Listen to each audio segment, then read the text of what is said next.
What's going on, everyone? We're back with a brand new video, and if the audio sounds a little bit echoey or you've got some background noise, I'm in the mobile studio, aka my car.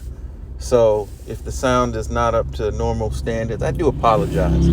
So I want to get into what I want to talk about today, and I'm going to try to make this video real quick, which is something that if you've watched basketball for 15 years or so at least, there's something you're well aware of, and that is the degradation of the prominence of the big men in the modern NBA game. And what prompted me to even make this video was something that I've noticed, particularly around this time of year as the season in terms of collegiate basketball comes to an end. Obviously, guys are entering the draft, and invariably all those scouting reports and whatnot come about. And, they talk about the strengths and the weaknesses and all of these things. And it used to be, if you're drafting a big man, it would be, hey, this guy, he's a great low post scorer. He's got, he's got a hook over the right shoulder, his left shoulder. He's got an up and under. He's got drop step, this move, that move. He's a tenacious rebounder, can block shots, can do all of these things. So you knew kind of what to expect from a big man from that perspective. And over the past several years, what do you hear now? He can catch lobs. If you're lucky, and he's a rim protector. And he can stretch the floor. He can shoot threes. And that's it. That's all you hear about big. You don't hear anything about, can he score in the paint? Can he do these other types of things? It's like 2 or 3 things. And it goes to show you, and the example that I like to use is that the big men in today's NBA game, they're getting the running back treatment. And for those of you who watch the NFL, you know exactly what I'm talking about. In terms of what the running back was once such a prominent and featured position to now that, these teams chew right through them after a few years. They're not seen or held in the same esteem or regard as they once were. And that is the same thing with big men. And I know that there's going to be somebody that's going to jump in the comment section and say, "Ready?" Okay, I'm sorry about that.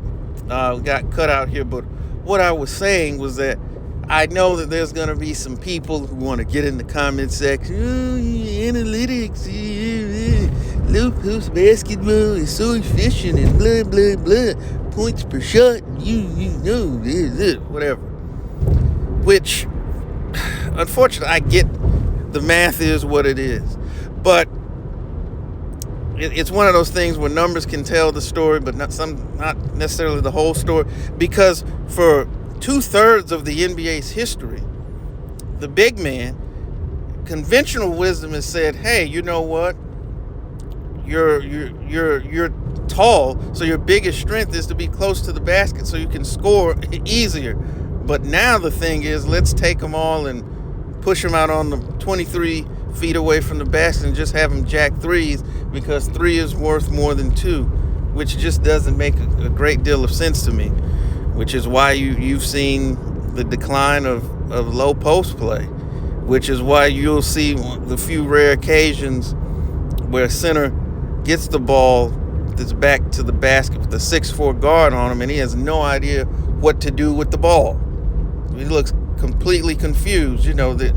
The moves that they aren't being taught anymore, and because they don't, unfortunately, they've turned big men into a dime store position. Oh well, we'll just go get another one, and that's not always the case. But honestly, it's just really one aspect of the overall degradation of modern day basketball, and particularly the NBA game.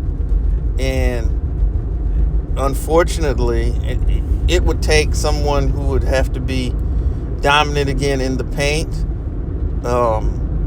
to kind of hit the reset button, because as we know, this is a copycat league, and if they get that, then everybody's going to say, hey, well, let me find one too.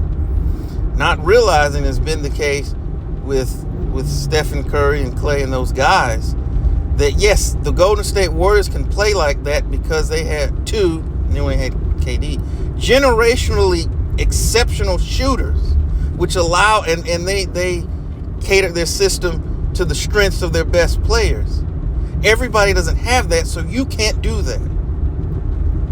You know, there was a time in the NBA where you played to the strengths of the guys on your team, and that made watching the game actually better, because it's kind of like in boxing, styles make fights. Different teams had different play styles, so it made going from game to game more interesting.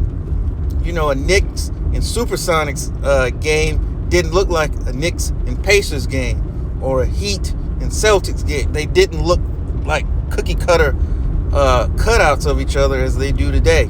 So that's all I wanted to say. RIP to the big men as we've known them.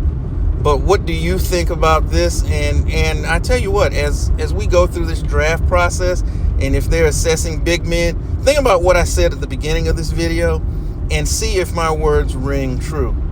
You'll hear those same things over and over again. But let us know what you think in the comment section.